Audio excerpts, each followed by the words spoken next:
Hello friends, मैं आपकी host and दोस्त रुतवी सिंह। आज तक मैं बहुत सारे सीरियल किलर्स के बारे में जानती थी। मुझे लगता था कि क्राइम की सारी हदें पार करने वाली कहानियां मैं सुन चुकी हूं, लेकिन तभी मैंने ये कहानी सुनी और ये सिर्फ एक कहानी नहीं थी बल्कि एक सच्चाई है।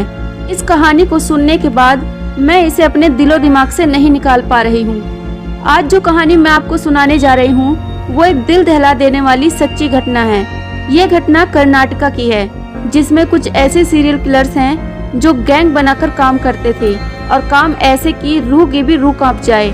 इन पर बनी फिल्म देखकर लोग थिएटर्स में ही बेहोश हो जाते थे। वैसे तो इनका मेन काम डकैती था, लेकिन लूटपाट के बाद शुरू होता था इनका असली घिनौना खेल। गैंग में आदमी और महिलाएं दोनों काम करते थे। इन्हें इससे कोई फर्क नहीं पड़ता था कि सामने मेल है या फीमेल।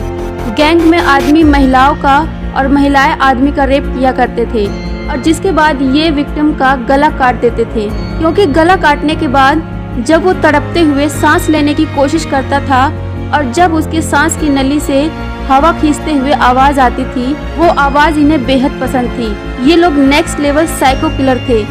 ये कहानी है डांडूपालिया गैंग की। वीडियो में आगे बढ़ने से पहले अगर आपको रियल स्टोरीज पसंद है तो आप हमारे चैनल आरजे वॉइस को सब्सक्राइब कर लें और अगर वीडियो पसंद आए तो वीडियो को लाइक एंड शेयर जरूर करें। इससे आप मेरी काफी मदद कर सकते हैं इस चैनल को आगे बढ़ाने में। तो चलिए अब आते हैं कहानी की मेन स्टोरी लाइन की तरफ।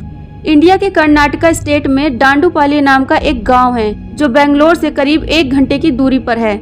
बात है 1930 की। डांडूपालिया गांव में एक नया आदमी आया, वेंकट स्वामी। उसने आते ही गांव में 7 एकड़ जमीन खरीदी। उसे देखकर ही गांव वाले समझ गए थे कि ये काफी अमीर है।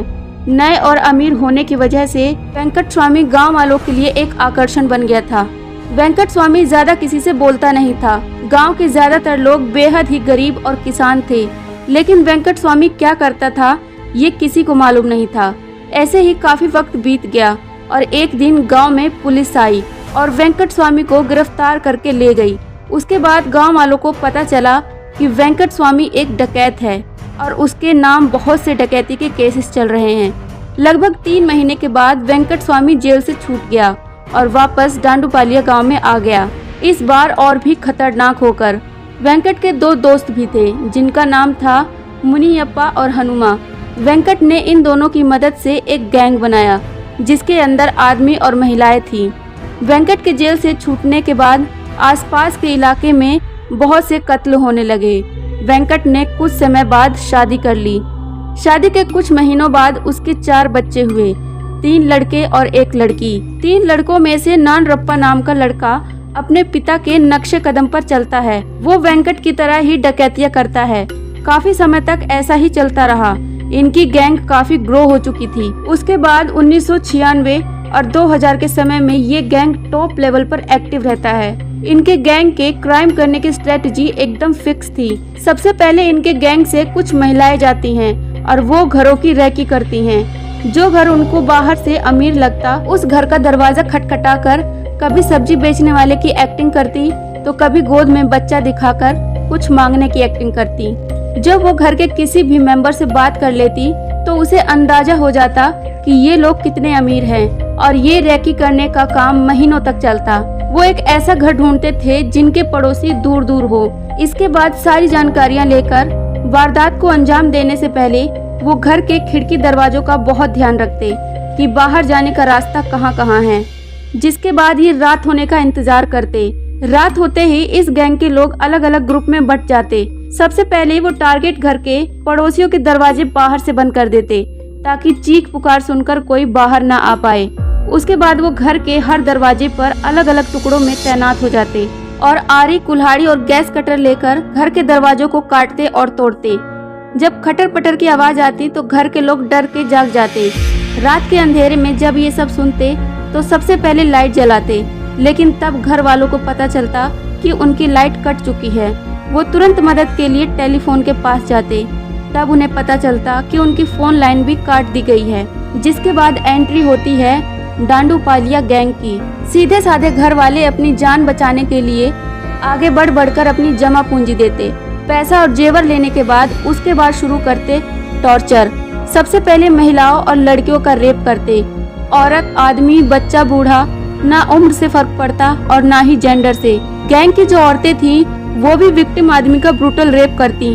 घंटों टॉर्चर करने के बाद घर का एक एक आदमी गला काट के मार दिया जाता और गला काटने के बाद जब आदमी तड़प कर सांस लेने की कोशिश करता तब सांस की नली से सांस खींचने की भारी आवाज आती। वो आवाज उस गैंग को मजबूर करती अपने हर विक्टिम को मारने के लिए। इस आवाज को सुनने के लिए वो विक्टिम को जरूर मारते। उसके बाद वो घर से सारा सामान लेकर भाग जाते। उनका सबसे पहला काम होता चोरी किए गए गहनों को पिघला देना। चोरी के सामान को ठिकाने लगाने की जिम्मेदारी थी गंगम्मा की। गंगम्मा डांडूपालिया गैंग की फीमेल लीडर थी। वारदात को अंजाम देने के बाद खुद को बचाने के लिए ये अलग अलग शहरों में जाकर छोटा मोटा काम करते। डांडूपालिया गांव के आसपास के इलाकों में इनका खौफ इतना ज्यादा था कि उस रूट पर चलने वाली बसें भी अपना रास्ता बदल देती थी। इस गैंग से सभी खौफ खाते थे, लेकिन इस गैंग के लोगों के बारे में कोई नहीं जानता था। उसके बाद 2006 में पुलिस को सुनारो से कुछ इन्फॉर्मेशन मिलती है, जिसके बाद इस गैंग के बहुत सारे मेंबर्स पकड़े जाते हैं और इन पर मुकदमा चलता है, जिसमें से 13 लोगों के खिलाफ बहुत सारे सबूत जुटाने में पुलिस कामयाब हो जाती है और उन 13 लोगों को फांसी की सजा सुनाई जाती है। लेकिन ये थे गैंग के परमानेंट लीडर। इन जो टेम्पोरेरी बेसिस पर काम करते थे वो लोग अब भी बाहर थे और अपने गैंग मेंबर्स की फांसी की सजा सुनने के बाद वो लोग पागल हो जाते हैं और शहर में वापस से आतंक फैलने लगता है। कोई भी जज इनका केस सुनने के लिए राजी नहीं होता और इसीलिए इनका केस काफी लंबा चलता है। लेकिन फाइनली गैंग के 13 लोगों को फांसी दे दी जाती है और कुछ लोगों को जेल हो जाती है। जब इन्हें सजा सुनाई जाती है तो ये जज पर भी हमला करते हैं। जिस ऑफिसर ने इन्हें पकड़ा था उसका स्टेटमेंट आता है कि मेरे रिटायरमेंट के बाद मेरा और मेरी फैमिली का कौन ख्याल रखेगा। इस केस से जुड़े कई पुलिस वालों ने तो इनके डर से अपने घरों में 12-12 कुत्ते पाल रखे हैं। डांडूपालिया गैंग का नाम डांडूपालिया गांव से बड़ा है क्योंकि ये वहीं के रहने वाले थे और डांडूपालिया नाम से साउथ की एक फिल्म भी है। लेकिन इस फिल्म की कहानी बहुत ही उल्टी है। इस फिल्म में गैंग मेंबर्स को ही विक्टिम दिखाया गया है। फिल्म मेकर्स का कहना है कि पुलिस ने असली गैंग को ना पकड़कर कुछ मासूम लोगों को सजा दिलवाई है। लेकिन सबसे बड़ा पॉइंट ये है कि उनको सजा मिलने के बाद से ऐसी वारदातें होना बंद हो गए। आज के लिए बस इतना ही। अगर आपको वीडियो पसंद आई तो वीडियो को लाइक शेयर करें और चैनल को सब्सक्राइब जरूर करें। मिलते हैं नेक्स्ट वीडियो में, तब तक के लिए अपना बहुत ख्याल रखें।